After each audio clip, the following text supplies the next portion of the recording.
अस्सलाम वालेकुम। Real estate Sargodha के यूट्यूब चैनल के साथ व्यूवर्स, मेरा नाम है फरमान अवान। जी हाँ व्यूवर्स, डीपीसी तक काम मुकम्मल हो चुका है और इसके बाद इसमें भराई रहती है डीपीसी मतलब एरे, बुनियादें, फाउंडेशन। यहाँ तक कितना खर्चा आता है बिल्कुल मैं आपको साथ साथ बताते जाता हूँ और साथ साथ आप फुटेज देखते जाएं, इंजॉय करते जाएं। रियल एस्टेट सरगोदा के यूट्यूब चैनल से कंस्ट्रक्शन है उसकी कास्ट कैसे कम की जा सकती है, यहाँ तक कितना खर्चा आया मैं आपको बताता हूँ जी। प्लाट की कछाई जो है, डिमार्केशन जो उन्होंने हमारे पैमाइश करके दी 3,000 रुपये लिए। प्लाट की खुदाई जो है वो जो नक्शे के मुताबिक एरे निकाले वो 10,000 रुपये। और इसके अलावा जो बोर और मोटर, डबल बोर था, मोटर था, इसका खर्चा 20,000 रुपये। बज्जर 15,000, खाका 6,000 और जो बज्जर और खाका जो इस एरो के अंदर डलवाने वाले ने 5,000 रुपये लिए। रेत मेरी एक ट्राली लगी 9,000 रुपये की। बजरी एक सैकड़ा 10,000 रुपये की। सीमट 50 बोरी मेरा लगा डीपीसी तक जी। बिल्कुल ये अभी मट्टी की भराई इसमें हो रही है जी। यहाँ तक जो है से जो सीमेंट है 50 बोरी, मैंने बेस्ट वे का यूज़ किया। 1,350 रुपये का इसका रेट है और ये 67,500 67,500 यानी कि 67,500। और इसमें ईंटें मेरी 18,000 लगी। मैंने अव्वल ईंट कोयले वाली लगाई और वो 13,500 की मुझे मिली, तो वो 2,43,000 2,43,000 2,43,000 दी ईंटा मेरियाँ इस एरिया च लग गई जनाब। मट्टी की भराई मैंने करवाई है जी। मट्टी की भराई डिपेंड करता है कि आपका प्लाट कितना गहरा है, तो उस लिहाज से बहरहाल एवरेज जो है 50,000 से 1,00,000 रुपया मट्टी की भराई होती है जी। जो मट्टी की भराई है जी ये डिपेंड करती है कि आपका प्लाट कितना गहरा है। अगर कम गहरा है तो मट्टी कम इस्तेमाल होगी और अगर प्लाट की गहराई ज़्यादा है डेफिनेटली मट्टी उसमें ज़्यादा डलेगी जी। बहरहाल जी कुछ लोग खाका भी डलवाते हैं और कुछ लोग मट्टी भी डलवाते हैं। जो खाके के हामी हैं वो कहते हैं कि नहीं जी मट्टी गुज कर देंदी है जी, मट्टी बह जाती है। और जो लोग मट्टी के हामी हैं वो कहते हैं नहीं जी खाका जड़ा है फर्श ਨੂੰ पाड़ देता है और ये जो है ये हीट करता है। इसलिए जो दोनों तरफ से मैंने व्यूज़ लिए तो बहरहाल मेरा दिल किया कि मैं मट्टी की भराई कराऊँ। और मट्टी और खाके की भराई तकरीबन इनका खर्चा एक ही होता है। बहरहाल मेरे इस प्लाट पे जो 4.5 मरला का है, फिर मैं कह रहा हूँ कि ये डिपेंड करता है आपकी गहराई कितनी है। बहरहाल जी मेरा लगा 80,000 रुपये। सरिया 200 किलो लगा वो बीम के लिए, या तेगा आप जो लगाते हैं 45,000 का। मुझे सरिया 225 रुपये का किलो मिला। ये लोकल सरिया है जी, आप ब्रांडेड भी यूज़ कर सकते हैं अगर ਤੁਹਾਡੀ पसली जी है सट चलती है तो। बहरहाल जी इस जो डीपीसी तक मेरे जो मिस्त्री और मज़दूर थे, मैंने एक मिस्त्री 2 मज़दूर लगाए थे और एक मिस्त्री की दिहाड़ी थी 2,000 रुपये, मज़दूर की दिहाड़ी थी 1,200 रुपये। इसलिए एक दिन का 2,000 मिस्त्री का और जो 2,400 जो है वो मज़दूर का, इसी तरह टोटल 4,400 डेली का ख़र्चा था। और 13 दिनों में मेरी ये डीपीसी कंप्लीट हुई और इनकी मज़दूरी बनी 57,200 57,200 57,200 रुपया मिस्त्रियों ने मज़दूरों और मिस्त्रियों ने मज़दूरी ले रही। चाय का मेरा इनके साथ मुआहदा हुआ था जी, खाना नहीं मैं दूंगा, चाय 2 टाइम की दूंगा। इसलिए 3 लोग थे, 6 चाय रोज़ाना इस्तेमाल होती थी और एक चाय की कीमत 500। 300 की चाय रोज़ाना 13 दिनों में डीपीसी हुई और ये 3900 3,900 का ख़र्चा चाय का हो गया जी। इसके लिए अगर आप दिहाड़ी पे काम करवा रहे हैं तो फिर आपको जो इस्तेमाल होने वाली चीज़ें वो भी या तो किराए पे लेनी पड़ती है या आपको ख़रीदनी पड़ती है। तो मैंने जो ख़रीदे हैं जी वो चीज़ें मैंने ली थी। 2 बेलचे लिए थे, एक कई ली थी और 2 दाबड़े लिए थे इनकी कीमत। और एक मैंने रेडी भी ली थी, हाथ रेडी न्यू वाली 9,000 की आई थी। बेलचे 2 आए थे 1,500 के, कई आई थी 900 की और 2 दाबड़े 900 रुपये की। इस तरह ये तकरीबन 15,000 रुपये ये इनके बन गए। और इस तरह आप मुतफरक जो मिसलिनियस दीगर अखराजात वो 10,000 शामिल कर लें तो ये पूरे 6 लाख रुपये की यहाँ तक डीपीसी का ख़र्चा आया।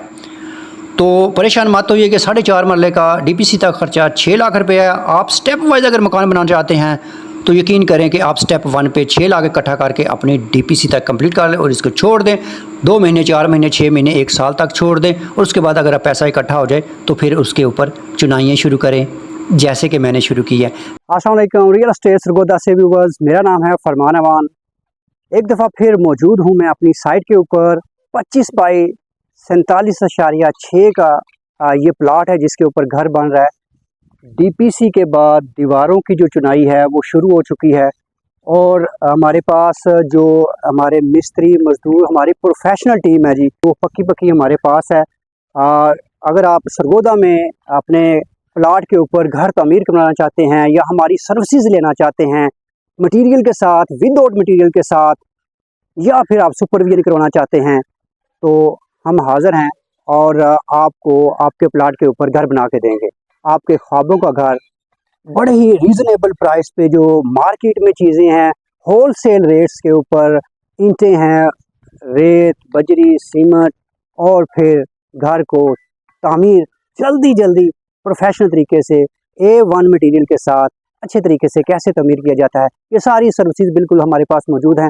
और चलते हैं आज की वीडियो की तरफ और मैं आपको बताता हूँ कि दीवारों की चिनाइयों में किन किन चीज़ों का ख्याल रखना चाहिए, कहाँ कहाँ से बचत हो सकती है और मजबूती कहाँ पे। जी व्यूवर्स, हमारी चुनाइयाँ शुरू हो गई। चुनाइयों से पहले जो है ईंटें का यहाँ पे बंदोबस्त किया जाता है और इसके अलावा जो DPC की है इसके ऊपर आपने शापर लगाना है, प्लास्टिक लगाना है ताकि वो नीचे जो आपका जो पानी है वो ऊपर ईंटों की तरफ ट्रैवल ना करे, तो वो शापर जो है प्लास्टिक रोक लेता है। और बाद लोग यहाँ पे बहुत सारे और तरीके अख्तियार करते हैं, लेकिन मैंने जो आपको पता है कि मेरा मकसद है कि इस कंस्ट्रक्शन की कास्ट को एक अच्छी कंस्ट्रक्शन के साथ इसको कम अज़ कम रखा जाए, मुनासिब रखा जाए। सीमेंट मार्केट में मुख्तलिफ़ ब्रांड्स हैं जी, वो अवेलेबल हैं। 1300 रुपये से लेके A1 के 1390 रुपये तक मार्केट में अवेलेबल है। मैंने दरमियाना रास्ता अख्तियार किया और बेस्ट वे का सीमेंट ही बेस्ट है, वो मुझे 1350 का वहाँ पे पहुँच मिल जाती है। ये डिपेंड करता है कि आप जिस इलाके में बना रहे हैं वहाँ से, जहाँ से आप बाय कर रहे हैं वहाँ से आपका कितना डिस्टेंस है। बहरहाल होलसेल रेट पे आपको कोई 5 रुपये 10 रुपये और भी मुनासिब मिल सकता है जी, बिल्कुल मिल सकता है। और ये चिनाइयाँ हमारे इस DPC के ऊपर हमने कंप्लीट कर दी हैं जी, बिल्कुल मिट्टी की बुराई हो चुकी है, ऊपर प्लास्टिक बिछा दिया गया और उसके ऊपर ये हमारा काम जो है शुरू हो चुका है। अब बिल्कुल जी आप ताकीद करते जाए, मज़दूरों को साथ साथ वो सीमेंट की सफाई करते रहें, दीवारें खूबसूरत नज़र आती हैं। और फिर जितनी सफाई इन दीवारों की होगी और फिर वो उसके ऊपर प्लस्तर जो है वो भी बड़ा अच्छे तरीके से खूबसूरती से लगेगा।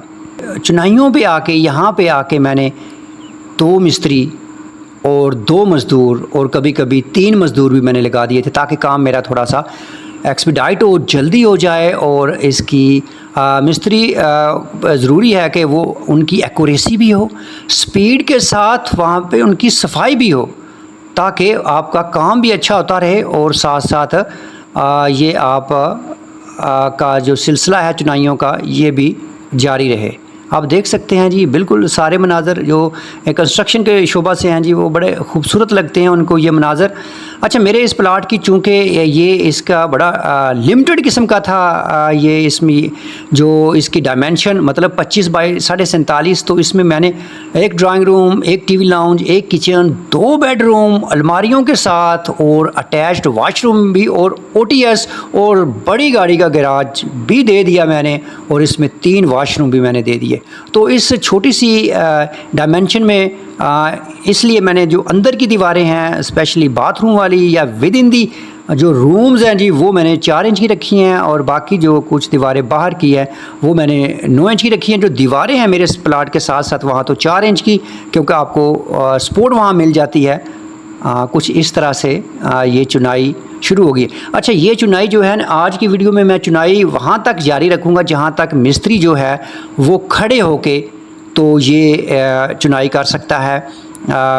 ये काम जो है खड़े होकर, यानी कि जितना वो कर सकते हैं जी, आज की वीडियो में उतना काम है। हाँ, इसके बाद जो अगला काम है, जो अगली वीडियो होगी वो मैं शुरू करूँगा जो चुनाई के ऊपर जब गो का काम शुरू होता है, कुछ लोग कवाज़ा भी कहते हैं जी, और मुख्तलिफ़ इलाकों में मुख्तलिफ़ नाम है, यानी कि जब बांस और फट्टे रख के काम होता है जी, अगली वीडियो मैं वहाँ से शुरू करूँगा। आज की वीडियो इधर तक ही, और मेरे चैनल को यार सब्सक्राइब करना नहीं भूलना।